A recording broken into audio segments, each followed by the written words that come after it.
Hi everybody, this is Dan Stolbarger. Welcome to this week's Kafir Middle East Update. And this is Holy Ground Fellowship Update as well. It is September 25th. We're going to look back upon the events that have transpired this week. So just a reminder, grab the PDF PowerPoint. It's a link on the YouTube page. But let's jump in. We always start with our news bites. And we'll start with Bibi Netanyahu. So Bibi, with all that's taken place in Gaza right now, he believes that the fall of Gaza City will be the nail in the coffin, will be the end. He sees it, Achan, as the Jerusalem when it fell to the Romans. The bottom line is that what will be left after that will be sort of like Masada, with a handful of Hamas strongholds. They may remain, but the war will be over. It will have already been decided. That's why Gaza City is so important at this time. Now, again, this is our news bites. We go quickly through this. As you know, Canada, the UK, Australia have just recognized the Palestinian state. Now, keep in mind, truth be told here, right? Keep in mind that by recognizing the Palestinian state, that teaches kids to what? Stab Jews, hide rockets in schools, celebrate the massacre of October 7th. Every terror group on the planet Earth right now is watching and learning that terrorism, what? It gets rewarded, especially by weak and liberal governments. The Turkish president, Erdogan, that's right, no big surprise here. At the UN General Assembly, he said that he views Hamas not as a terror organization, but as an organization committed to resistance. And of course, then he goes on to accuse Bibi Netanyahu of committing genocide. So Hamas is not a terror organization. Resistance. While sitting alongside of Macron, the president of France, Trump whispers to him, I'm on the side of Israel. I've been on the side of Israel really my whole life, and we're going to get a solution to all of this, and it's going to be a solution that's good for everybody. And then lastly, for our news bites, Spain and Italy have deployed naval vessels to accompany the Gaza Flotilla. Now this is going to create very much diplomatic strains with Israel. We'll talk a little bit more about this flotilla once we start our major arguments. Our first one, our major articles, I should say. Trump and U.S. support. Keep in mind what this world would look like had Kamala won. Ron Dermer, bigwig in Israel, no doubt, kind of sewn at the hip to Bibi Netanyahu. He makes a statement. He says, without Trump and if Harris would have won, think about what the situation would have been like today. It would have been utterly hopeless. Only the efforts of this current White House, and then he mentions also Hungary and the Czech Republic, are what stand between Israel and international sanctions. If Kamala, if she had been elected, there would have been no bombing in Iran, the nuclear facilities there. There'd been no entry into Gaza for Israel, and the arms embargo against Israel would already be in effect. We were close to this world being, 180 degrees different than where we stand today. Well, perspective regarding the UN recognizing this Palestinian state. Keep this in mind. This is just perspective. Before the October 7th massacre that took place, 148 countries, about 75% of UN members, had already recognized a Palestinian state. At that time, and still today, it's nothing more than a state on paper. Yeah, they might have a little placard, Palestinian state, but that recognition really has no effect whatsoever in the reality that's on the ground. Another 10 to 12 countries doing the same, that's not going to change anything.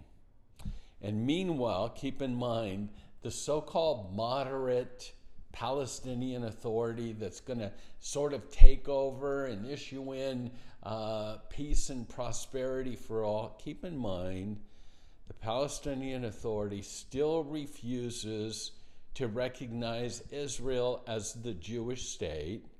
They pay stipends to terrorists that are in Israeli prisons, calculated by how many people they murdered. This is pay for slay. And they continue to teach children through their textbooks that Israel has no right to exist. That phrase, from the river to the sea, Palestine shall be free, make no mistake about it. What that equates is the annihilation of Israel. That's the so-called moderates that they're thinking are going to be able to provide some sort of government in Gaza. What a joke. And then we have Greta's Flotilla, right?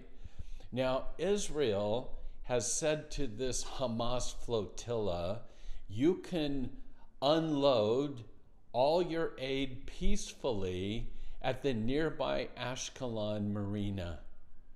But instead, they've hardened their position, this Hamas flotilla. Keep in mind, as I mentioned, we have a couple countries now that are sending accompanying naval vessels, Spain and Italy. And so by them refusing to unload humanitarian aid in Ashkelon, just a few miles away, it really does prove their true aim. They want to serve Hamas. They don't want to deliver aid to Gazan civilians. Israel is saying, sure, humanitarian aid, unload it in Ashkelon. That's a big yes. But if you're just coming in to support Hamas, sorry, that's a big no. And we're going to wait and see what transpires with these accompanying vessels that are in a sense moving along with Greta's flotilla. And then, I think it's important from time to time that we realize the difference of mindsets between the Western mindset and Islam. Too often, the West makes the assumption that we all sort of think the same. The truth is that we're not even close. The concept of diplomacy there's not going to be a way that we can negotiate a peace, a lasting peace with Islam that's dedicated, has a legacy of hate, and dedicated to the annihilation of Israel. We just do not share the same values. So whatever the intentions of Western leaders are, this sort of false recognition will demonstrate once and for all to the Palestinians that terror does work. Massacres, they're rewarded. And the path to legitimacy doesn't lie in peaceful negotiations and compromise, but through torture, hostages, and carnage. Keep in mind, the October 7th attack was the bloodiest against Israel since the Holocaust. And this is going to be reframed by Hamas, the Palestinians, Islam, not as crimes against humanity, but as a blood-soaked stepping stone to liberate, finally, Palestine. Well, France, we've talked about France. Interestingly enough, a bilateral press briefing was released, and Trump reiterated that France's recognition of a Palestinian state will be seen by the Palestinians as the fruit, a reward of October 7th. The French president, Emmanuel Macron, he retorted, "Hey, wait, I haven't forgot about October 7th." And he repeated his absurd argument that by unilaterally recognizing the Palestinian state, this would be a defeat for Hamas. Huh? He goes on and basically says, hey, listen, we've given this Gaza war 2 years and it has achieved nothing. And so it's time to try a different approach. Right.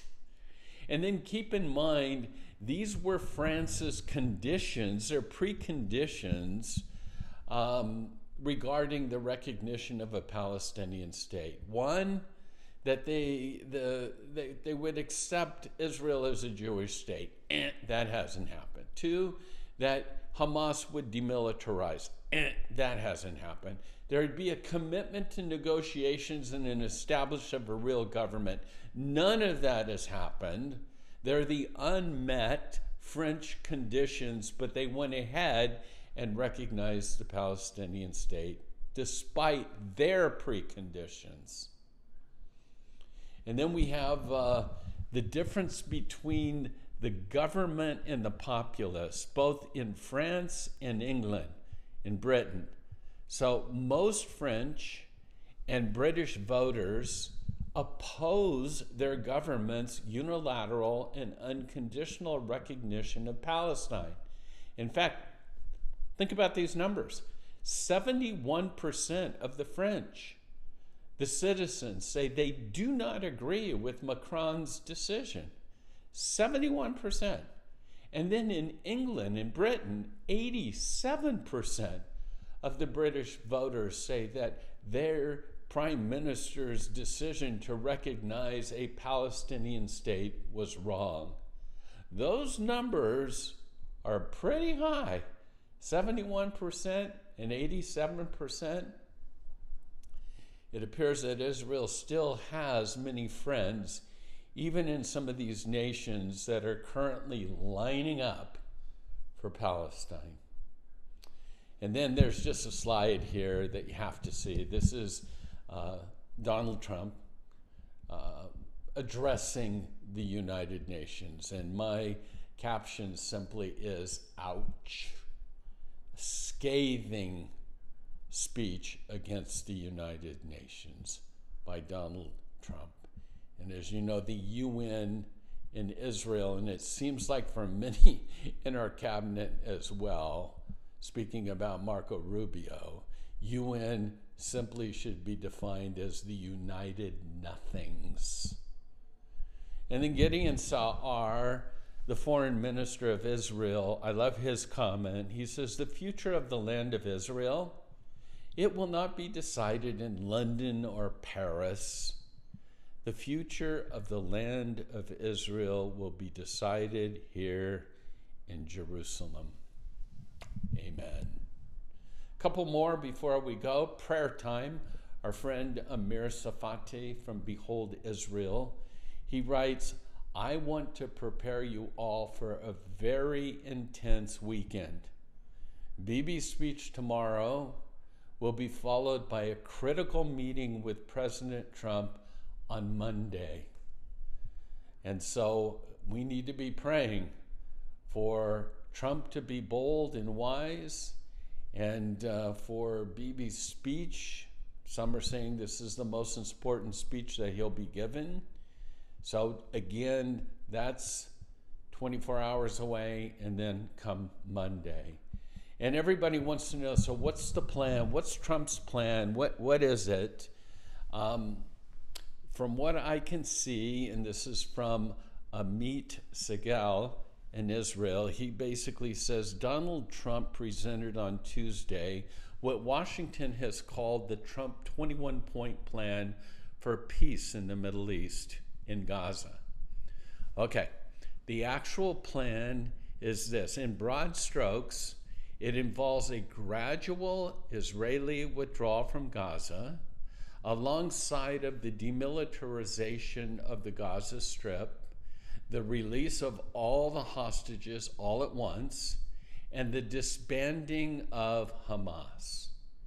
He goes on to say, to my understanding, there's still one big question mark over this plan, whether the Palestinian Authority will be involved in any way.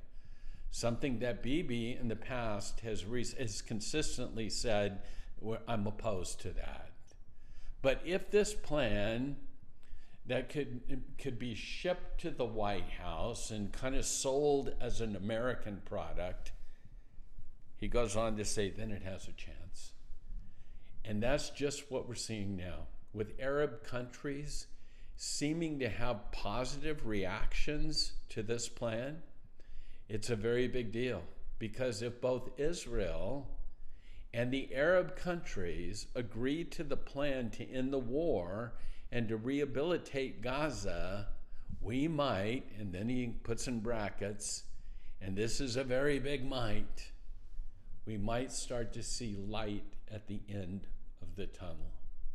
So you can understand why Amir is saying, big weekend, commit to prayer. So that's our report for this week. God bless you, and shalom.